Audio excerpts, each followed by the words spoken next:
Hello दोस्तों, स्वागत है आपका चैनल पे। चलिए बात करते हैं निफ्टी कहाँ कामकाज कर सकता है। दोस्तों, बहुत लोग बात कर रहे हैं कि मार्केट गिरेगा, अब यहाँ से बबल बन चुका है। लेकिन जहाँ तक मेरी एनालिसिस है, सबसे पहले तो मैं आपको डिस्क्लेमर दे दूँ। देखिए, जो मैं बता रहा हूँ, जो मैं आपसे शेयर कर रहा हूँ, ये मेरा पर्सनल व्यू है। मैं सिर्फ आपकी जानकारी के लिए ये दे रहा हूँ और एजुकेशन के पर्पज़ से है ये। बाकी मैं इसमें गलत भी हो सकता हूँ और सही भी हो सकता हूँ, दोनों बातें हो सकती हैं। और गलत होने पे मेरी कोई जिम्मेदारी वगैरह नहीं रहेगी। और आप अपने समझ से, अपने समझदारी से अपना काम आप कीजिएगा, अपने फाइनेंशियल एडवाइजर से सलाह लेने के बाद। ठीक है। जो मेरी एनालिसिस है, मैं अपनी एनालिसिस इसमें कर रहा हूँ, जहाँ तक मुझे लगता है। मैं गलत भी हो सकता हूँ, सही भी हो सकता हूँ। चलिए बात करते हैं। देखिए, बहुत सारे लोग कह रहे हैं कि मार्केट अब यहाँ से गिरनी चाहिए, बहुत सारा बबल हो चुका है और बहुत ऊपर आ गई है मार्केट। लेकिन देखिए, जहाँ तक मेरी एनालिसिस कहती है, देखिए ये कैंडल, हम कैंडल तो बता ही नहीं रही कि हाँ ये मार्केट गिरेगा। ठीक है, कैंडल जिस तरह की ये बन रही है, अब कैसे कह सकते हैं कि मार्केट गिरने वाली है। ठीक है। और दूसरी बात, ये जो छोटी छोटी कैंडल आप देख रहे हैं, ये वाली, ये जहाँ मेरा कर्सर जा रहा है, ठीक है, ये जो छोटी छोटी कैंडल दिख रही है, ये इलेक्शन की वजह से ये छोटी छोटी कैंडल आ रही थी कि मतलब, देखिए पार्टिसिपेंट तो पब्लिक ही होती है ना। पब्लिक ये देखना चाह रही थी कि इलेक्शन में क्या होता है। ठीक है, ये 6 महीने पहले से ही इलेक्शन का जो वो था कि क्या इसमें हो सकता है। ये इसके पहले देखिए कितनी अच्छी कैंडल बनी थी दोनों। ठीक है। तो जहाँ तक मेरी समझ है, मेरा दिमाग जहाँ तक कहता है कि ऐसे ही कैंडल आपको मिलने वाली है। ठीक है, ऐसी ही कैंडल आपको आगे दिखने वाली है, बड़ी बड़ी सी कैंडल और ग्रीन। ठीक है, तो मैं पहले अपना व्यू बता दूँ। तो क्योंकि चार्ट पे दिख भी नहीं रहा है ना, चार्ट पे ये दिख भी नहीं रहा है कि हाँ किसी तरह से ये कोई मतलब किसी तरह से कोई कमजोरी है। आप कोई भी चार्ट उठा लीजिए, वनडे का, वीक का या मंथ का, कोई इस तरह से कुछ दिख ही नहीं रहा कि हाँ कुछ हो सकता है। बस इसमें यह है कि देखिए, बुल मार्केट क्या होती है, उसमें आपको पेशेंस चाहिए होता है। बुल मार्केट में पेशेंस चाहिए और बियर मार्केट में क्विकनेस चाहिए। ये होता है दोनों चीज़ें। क्योंकि जब बियर मार्केट आती है तो जल्दी आती है, वो तेज़ गिरती है।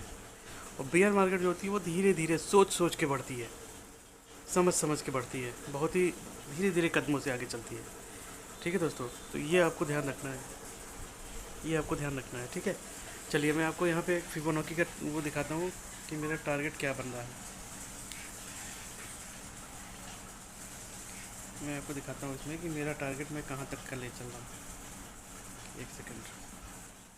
ये गया मैं 261%, 131। तो दोस्तों, ये जो टारगेट मैं आपको बता रहा हूँ, ये है 261%, ये वाला। ठीक है। तो 261% का टारगेट है। ये मैं दिखाता हूँ आपको, ये वाला जो टारगेट है, ये 261% का टारगेट है। ये आ रहा है आपका लगभग, ये 24,370, मतलब 24,300, सीधा सीधा पकड़ के चलिए। ठीक है, 24,300 का टारगेट है ये। 24,300 का टारगेट आपको मैं दे रहा हूँ यहाँ पे। ठीक है, मैं आपको यहाँ पे लिख दूँ 24,300, ये आ सकता है, ये मेरी एनालिसिस कहती है 24,300 का टारगेट।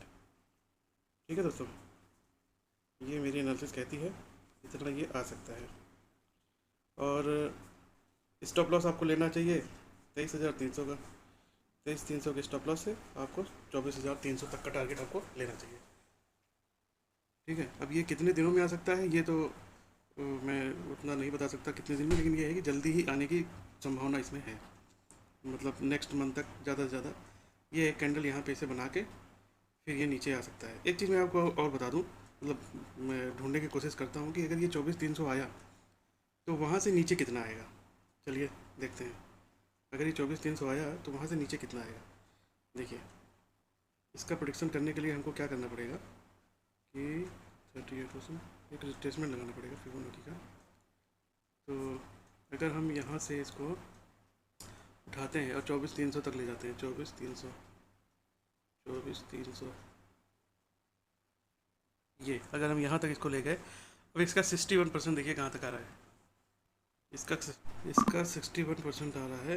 ये लेवल है आपका 18,700।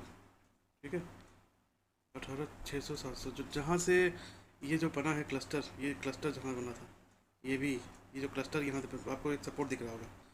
ठीक है, वहाँ से फिर मार्केट यहाँ तक आएगी 18,600 तक। तो इससे ये साबित होता है कि शायद ये जो एनालिसिस है ये सही हो सकती है। ठीक है दोस्तों, ये एनालिसिस सही हो सकती है, इससे ये साबित हो रहा है। क्योंकि देखिए, ये देखिए यहाँ से गिरा, फिर ये यहाँ से गिरा, ये एक अच्छा सपोर्ट भी दिख रहा है ना हम लोग को, और यहाँ 61% भी आ रहा है। ठीक है, अगर हम 24,300 यहाँ से रिट्रेसमेंट डाला हमने 24,300 तक, और एक साथ 60% आ रहा है यहीं पे आसपास, ये सपोर्ट भी। ठीक है, तो आपको कुछ यहाँ से लग रहा होगा कि हाँ कुछ आदमी कुछ सही बोल रहा है। ठीक है, लग रहा होगा कि हाँ ये एनालिसिस कुछ जायज़ एनालिसिस कर रहा है। तो भाई देखिए, मार्केट में यही हो सकता है, हम अपनी एनालिसिस करेंगे, अब वो सटीक बैठती है कि नहीं बैठती है वो तो फ्यूचर देखेगा। अगर सही बैठ गई तो भाई हम कमा लेंगे, नहीं बैठेगा तो हम स्टॉप लॉस लेके निकल जाएंगे, सीधी सी बात है। ठीक है, चलिए और कुछ मैं बताता हूँ आपको छोटे टाइम फ्रेम पे। दोस्तों छोटे टाइम फ्रेम पे ट्रेडिंग के लिए देखिए 1 आवर पे हम आ गए हैं। हम लोग को स्टॉप लॉस होना चाहिए, लॉजिकल स्टॉप लॉस जो होना चाहिए वो होना चाहिए ये आपका 13,300 के आसपास है। ये वाली जो कैंडल है, ये यहाँ पे आपका लॉजिकल स्टॉप लॉस बनता है। यहाँ से आपको स्टॉप लॉस ये रखना चाहिए, और जब भी कोई गिरावट मिलती है यहाँ पे तो ये जो है ऊपर का ही ये चांस हो सकता है। ठीक है, ये आप समझ के चलिए। करना चाहूँगा कि आपको ट्रेड कैसे करना चाहिए। देखिए, अब ये बहुत ही ज़्यादा ह्यूज पोजीशन बना लेना ये तो बेवकूफ़ी होगी। ठीक है, तो कोई भी टिप मिलता है, देखिए अभी करंट भाव पे, करंट सिचुएशन में तो आपको एक लॉट या 2 लॉट जितनी जिसकी कैपेबिलिटी है स्टॉप लॉस लेने की, उस हिसाब से थोड़ा आगे की मंथ की, ठीक है, मंथ या और नेक्स्ट मंथ की कॉल में घुसना चाहिए। या सबसे अच्छा तरीका तो ये रहेगा फ्यूचर में अगर काम करें। मज़ा उठाता है कैश वाला, जिसके पास कैश है, मतलब कैश इन द सेंस कि जो कैश मार्केट में इक्विटी में डायरेक्ट खरीद के जो काम कर रहा है। लेकिन उसके लिए भाई 1 लाख 2 लाख 5 लाख से भी कुछ नहीं होगा, 10 लाख से भी कुछ नहीं होगा। कम से कम 1 करोड़ की कैपिटल हो, 1 करोड़ की कैपिटल हो तब मज़ा आता है कैश इक्विटी में काम करने का। क्योंकि आप स्टॉक खरीदेंगे, मान लीजिए 20 स्टॉक का बुके आपने बनाया, ठीक है, तो उसमें अगर एक स्टॉक में 5-5 लाख नहीं लगाया तो क्या मतलब क्या निकलेगा, क्या मज़ा आएगा। ठीक है, तो उसमें ज़्यादा अच्छा है। लेकिन ये है कि जो जिसके पास पैसे कम है भाई, तो उसके लिए तो ये है कि ऑप्शन में खरीदे वो। और ऑप्शन में जो सबसे बड़ी जो मैं आपको सीख देना चाहूँगा कि सबसे पहले 1 लॉट से आप करिए।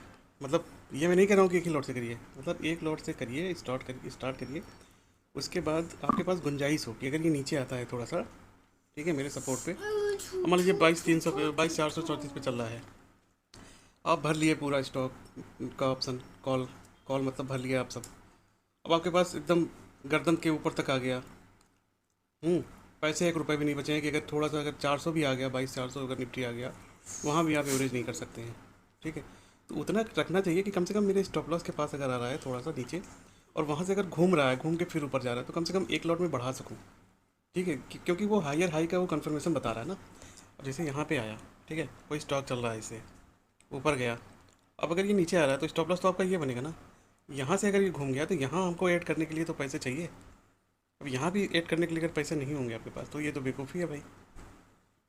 यहाँ जो ऑप्शन आपने ख़रीदा, ठीक है, अब यहाँ खरीदने के बाद यहाँ आया तो इसका भाव तो वैसे ही कम हो गया। अगर यहाँ एवरेज आपका कर लेते हैं तब इसका ब्रेक इवन यहाँ पे कहीं आ जाएगा, यहाँ तक पहुँचते पहुँचते आप प्रॉफिटेबल हो जाएंगे। ठीक है, तो ये सब छोटी छोटी चीज़ें हैं जो आपको समझना चाहिए। चलिए मिलते हैं नेक्स्ट वीडियो में, तब तक के लिए नमस्कार।